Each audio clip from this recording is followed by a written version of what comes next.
cozy.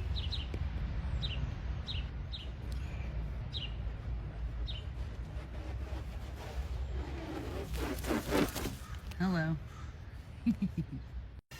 Good morning, everybody. I'm here today with Zelda, a beautiful wreathed hornbill, who is part of our bird show ambassador team here at Tracy Aviary. And you may not be familiar with hornbills. They're a little bit less commonly known species of bird, often the victim of mistaken identity for toucans. So you can see why they both have that large beak. But hornbills and toucans are not closely related. They're not even found on the same continent. So hornbills, there's about 50 or 60 different species of hornbill. They're all found in Asia and Africa. And they're quite a diverse group of birds. If you are unfamiliar with them and you're intrigued after meeting Zelda here, I encourage you to do some Google and check out these birds for yourself. They're pretty amazing.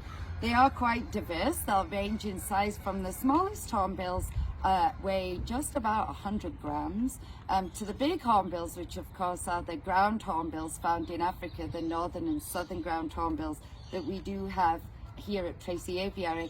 And those birds can weigh between 4 and 6 kilos, so that gives you a bit of an idea of the range.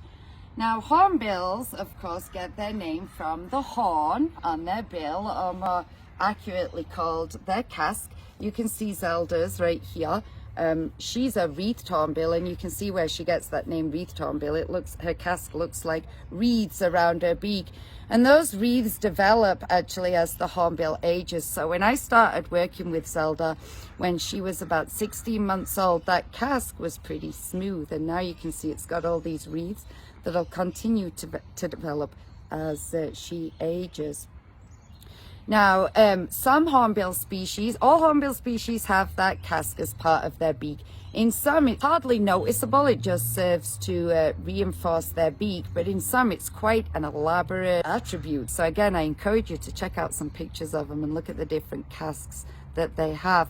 Hornbills' beaks are incredibly strong. So they're relatively heavy compared to other birds with large beaks like this. So much so, in fact, that the hornbills are the only group of birds where their first and second vertebrae in their neck are fused, just to help them support the weight of that beak. And it does make it a very strong weapon for them. They can use it for all kinds of different things. It's also a pretty precise tool. So hornbills have binocular vision, but unlike other birds with binocular vision, this big beak right here cuts into their field of vision. So they can see right down their beak to the tip, and they'll pick up food, berries, insects, other prey items that they eat with the tip of their beak, and then toss it right to the back of their throat. I'll give Zelda a cherry here, see if she'll demonstrate that for you. She's going to pick it up with the tip of her beak, toss it to the back of her throat. They have actually comically little tongues right in the back of their throat, so they can't swallow like other birds do. While you're getting this close-up look at Zelda, I want to point out her other most beautiful attribute of many, which is, of course, those gorgeous eyelashes. Maybe she hatched with it, maybe it's Maybelline. All hornbills have beautiful, enviable eyelashes like that, and they do serve to protect their eyes, just like our eyelashes do. But of course, she's a bird, so everything on a bird that you see is feathers, regardless of what it might look like. So her eyelashes are actually tiny modified feathers. Pretty cool. The other thing, if I give Zelda a little tickle, she might put up her crest feathers there. Tell you a little funny story about Zelda. So we do joke that the hornbills are victims of mistaken identity, of course, for the toucans, but we'll also joke with Zelda that she's also often mistaken for the late great David Bowie. Of course, not really, but we did give her the nickname of the Goblin Queen, because when she puts her crest feathers up like this, oh, thank you very much, she looks like David Bowie's character out of the movie Labyrinth. You tell me. Yeah. So hornbills are pretty incredible, as I said. In the wild, these birds form very strong bonds with each other, which makes them fun to work with. We are fortunate to have 4 hornbills in our bird show. that we're very happy to work with. They're smart, charismatic, very playful birds, and they do form incredible bonds. So I've worked with Zelda here for quite a few years now, and I'm happy to say she's one of my best friends. You saw her earlier almost popping me a piece of fruit. She'll do that quite frequently, and that's what hornbills do in the wild with each other. And it's never more important than during nesting season, which these birds have one of the coolest nesting behaviors that I can think of.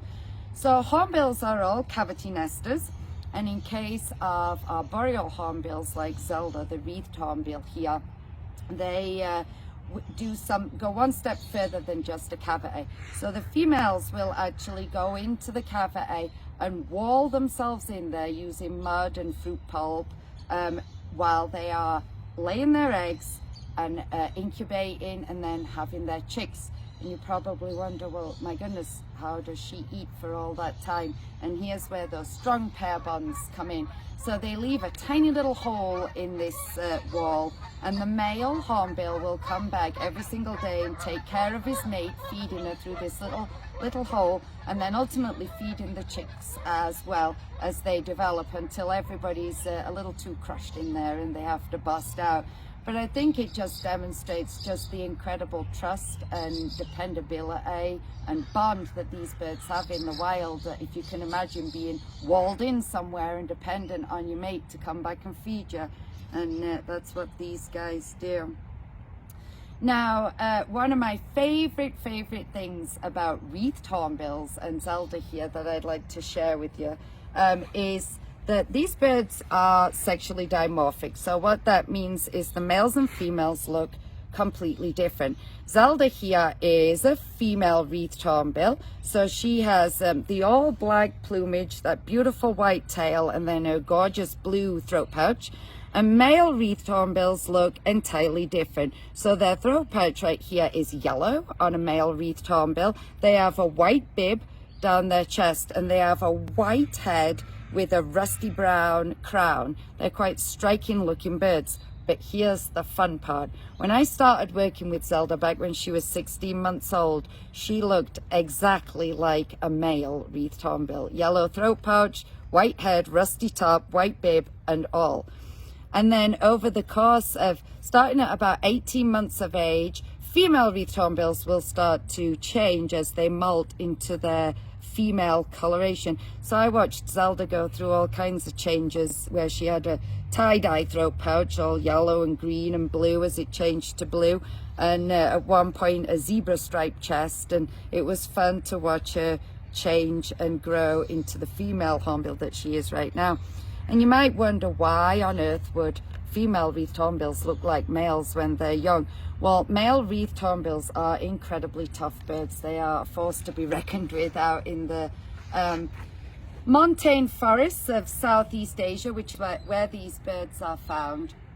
And so juveniles, while they're learning their street smarts, looking like their daddy is a big advantage to being left alone while they learn what's up in the world. So pretty cool little fact about wreathed hornbills. And you're probably wondering what I'm doing right here.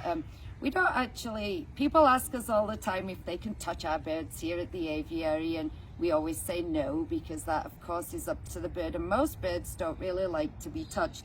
We don't touch our birds either unless they solicit it or particularly like it. But with the case of Zelda here, you can see she just loves this aloe preening. She's just soaking it all up for herself at the moment, but a lot of the time she'll actually preen me right back. She'll preen my sweatshirt or my hair or my eyelashes or whatever's going on. But she does like this tactile, and it's one of the ways that we keep our relationship and our bond nice and strong. So I'm going to see if Zelda here wants to do a couple of flights for you guys so you can see what that looks like, because she's a pretty incredible flyer. You want to hop on up here, Zelda? She actually doesn't like to hop on my sweatshirt, so whatever works for her. And we'll see if we can get her to do a couple of flights. Thank you, Zelda.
Oh.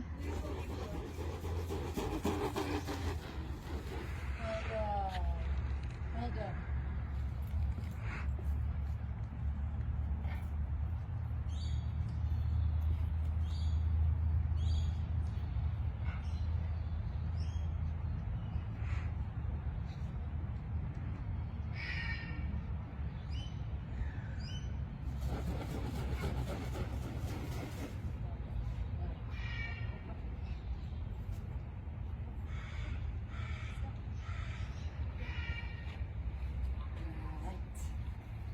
There you have it, beautiful Zelda, Wreath Hornbill, sharing her cherries with me. Sharing is caring, as we always say. And we hope to see you again here soon at Tracy Aviary. You got to check out Zelda in her show. Come and meet Era, the hornbills, and the Southern Ground hornbills on exhibit, of course. Incredible birds, the hornbills. See you next time.